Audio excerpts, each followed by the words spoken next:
Rocksmix Media presents. When we hear the word mummy, most of us automatically think of the time-honored pharaohs of Egypt. Thanks to these unique relics, modern science has learned a lot about the life and afterlife of ancient Egyptians. But as it turns out, there's more to mummies than just the Egypt of yore. While most people are familiar with the ancient Egyptian practice of mummification, a painstaking process of preservation that involves treatments with oils and minerals, there are actually a number of ways in which a body can be mummified. Mummy of Sangha Tenzin. The mummy was discovered in Spiti when a tomb was destructed during the earthquake of 1975.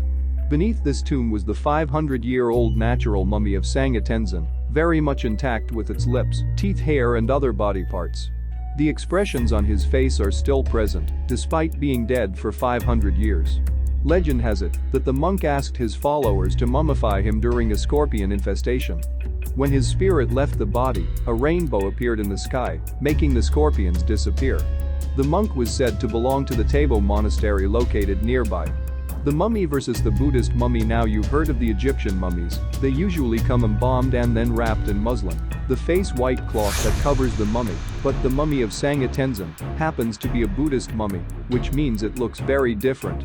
Not for the faint-hearted, this mummy is well preserved, and you can see its dark taut skin, remains of some hair on the head, and his teeth gaping through thin lips.